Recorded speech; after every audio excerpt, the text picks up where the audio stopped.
National education policy 2020 कहती है education for all. लेकिन क्या ये एनईपी सभी स्कूल तक पहुंच पाई है? और इसका जवाब है नो। एक्चुअली जो रूरल स्कूल्स हैं, जो गांव के स्कूल्स हैं, वहां पर एनईपी के रूल्स रेगुलेशंस, एनईपी का इम्प्लीमेंटेशन अभी तक नहीं हो पाया है प्रॉपर्ली, या कहें तो बिल्कुल भी नहीं। वो सारे स्कूल अभी भी जो ट्रेडिशनल स्कूल सिस्टम था, जो ट्रेडिशनल तरीके से पढ़ाई जिस तरीके से होती थी, अभी भी उस लेवल पे ही, उस बेसिस पे ही चल रहा है।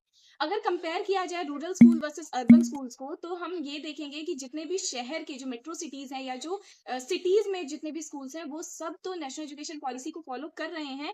बट जो गांव के स्कूल्स होते हैं, जो रूरल स्कूल्स होते हैं, वो कहीं ना कहीं वो लैग कर रहे हैं नेशनल एजुकेशन पॉलिसी के सारे रूल्स और रेगुलेशन से।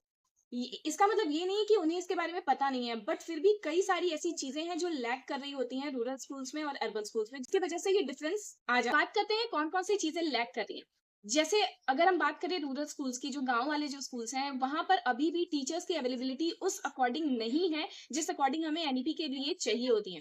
एनईपी के अकॉर्डिंग हमें हमेशा एक ट्रेंड टीचर, जो कि ना सिर्फ पढ़ाई पर ही फोकस करे, बल्कि किसी एक टॉपिक को हजार किस तरीके से बच्चों को समझाना है कि हर एक बच्चा क्लासरूम का उस टॉपिक को समझ जाए। उसके लिए उसको वो सारी समझ होनी चाहिए, सब्जेक्ट की उतनी नॉलेज होनी चाहिए। अलग अलग तरीके से क्रिएटिविटी से कैसे वो सब्जेक्ट को, उस टॉपिक को पढ़ा सकता है, इसके बारे में उसे नॉलेज होनी चाहिए। ये नॉलेज किसी भी टीचर के अंदर हमेशा से नहीं होती है, बट जो हम पढ़ते हैं इन सर्विस और प्री सर्विस टीचर्स ट्रेनिंग, उसकी वजह से ये सारी चीजें टीचर्स में इंप्लीमेंट होती हैं। तो हमेशा जो वर्कशॉप्स होते हैं, जो टीचर्स ट्रेनिंग होती हैं, वो अगर हम एनईपी गाइडलाइंस को हमें ग्राउंड लेवल पे लेकर आना है, तो हमें हमेशा टीचर्स के लिए एक वर्कशॉप ऑर्गेनाइज करते रहना चाहिए, ट्रेनिंग्स ऑर्गेनाइज करते रहना चाहिए, जो कहीं ना कहीं लैक करता है गांव के स्कूल में। बात करें अगर टेक्नोलॉजी की, क्योंकि एनईपी जो है वो हमेशा टेक्नोलॉजी की बात कर रहा है और टेक्नोलॉजी को ही फ्यूचर जनरेशन मान रहा है। जितने भी शहर के स्कूल्स हैं, वहां पर बच्चों के पास भी टेक्नोलॉजी अवेलेबल है, टीचर्स के पास भी टेक्नोलॉजी अवेलेबल है। इनफैक्ट स्कूल्स में भी एक लार्ज नंबर पे टेक्नोलॉजी अवेलेबल है। लेकिन वहीं पर अगर हम गांव के स्कूल की बात करते हैं, तो टीचर्स और बच्चों के साथ साथ स्कूल्स में भी वो टेक्नोलॉजी अवेलेबल नहीं है, और कहीं ना कहीं वो उतने इंटरेस्ट के साथ भी टेक्नोलॉजी को यूज नहीं कर रहे होते हैं अपनी टीचर्स की ग्रोथ के लिए या फिर बच्चों की ग्रोथ के लिए, जो लैक करती है एनईपी की इम्प्लीमेंटेशन में।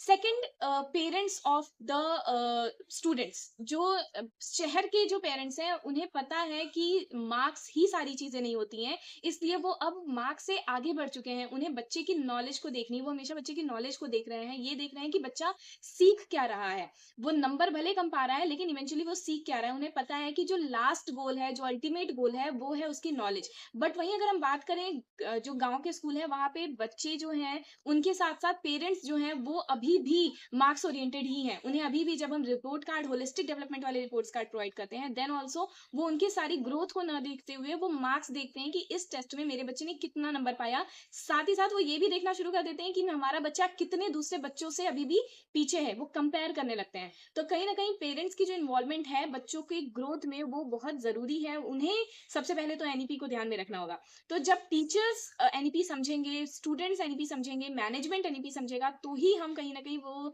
एनईपी को पेरेंट्स को काफ़ी अच्छे से समझा सकते हैं। और जब पेरेंट्स उस चीज़ को समझेंगे, तो स्टूडेंट्स की ग्रोथ घर पे भी उस तरीके से होती रहेगी और स्कूल में भी होती रहेगी। क्योंकि इवेंचुअली बच्चा काफ़ी सारा टाइम अगर स्कूल में स्पेंड कर रहा है, तो अपने दिन का आधा समय वो घर पर भी स्पेंड कर रहा है। एनईपी कहता है कि बच्चे को कस्टमाइज़ होमवर्क दीजिए। बच्चे को उसकी स्ट्रेंथ, उसकी वीकनेसेस के अनुसार, उसके अकॉर्डिंग क्वेश्चन पेपर्स प्रिपेयर करिए। क्लासरूम में उसको उसके अकॉर्डिंग पढ़ाइए, क्योंकि हर एक बच्चा एक ही टेस्ट को नहीं दे सकता है। जैसे अगर हम बंदर को बोले कि वो स्विमिंग करके दिखाए, तो वो नहीं दिखा सकता। और अगर हम मछली को बोले कि वो पेड़ पे चढ़ जाए, तो वो नहीं चढ़ सकती। हर एक बच्चे के लिए अलग-अलग कॉम्पिटिशन है, क्योंकि हर एक बच्चे का दिमाग अलग है। हर एक बच्चे के डेवलपमेंट के तरीके अलग-अलग हैं। उनके उनके सारे डेवलपमेंट अलग-अलग तरीके से हो रहे हैं। तो उसी तरीके से उनके होमवर्क्स, उनके एग्ज़ामिनेशन, सब कुछ स्पेशलाइज़्ड, कस्टमाइज़्ड फॉर्मेशन एनईपी बताती है। लेकिन ये सारी चीज़ें पेरेंट्स तब तक नहीं समझेंगे जब तक उन्हें वो सारी चीज़ों के बारे में पता ना हो, उनकी क्या प्रॉफ़िट है, क्या लॉस है, ये सारी चीज़ें, प्रोज़ और कॉन्स नहीं पता हों। पेरेंट्स को अगर इन्वॉल्व करके हम घर पे कोई होमवर्क दे रहे हैं रूरल स्कूल्स में, तो वो उस चीज़ को नहीं समझते हैं। बहुत सारे तो ऐसे पेरेंट्स होते हैं जो कभी भी अपने बच्चे की डायरी उठा करके नहीं देखते हैं। तो ये बहुत इम्पोर्टेंट रोल है जो एनईपी को सभी जगह इम्प्लीमेंट होने से रोक रहा है।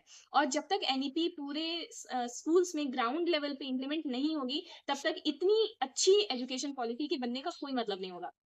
तो मैं चाहूँगी कि हर एक इंसान जो भी टीचिंग से रिलेटेड है, जो भी टीचिंग से जुड़ा हुआ है, चाहे वो मैनेजमेंट हो, टीचर्स हों, स्टूडेंट्स हों, कोई पेरेंट्स हो जिनके बच्चे स्कूल में पढ़ रहे हैं, हर एक को एनईपी की गाइडलाइंस पढ़ना बहुत ज़रूरी है, उसको समझना बहुत ज़रूरी है। एनईपी को समझिए, it is a very good policy जो स्टूडेंट्स को, जो हमारे नेशन के एजुकेशन सिस्टम को बहुत आगे लेकर के जा सकती है। लेकिन जब तक इसको ग्राउंड लेवल पे इम्प्लीमेंट नहीं किया जाएगा, तब तक इस पॉलिसी का कोई फ़ायदा नहीं है।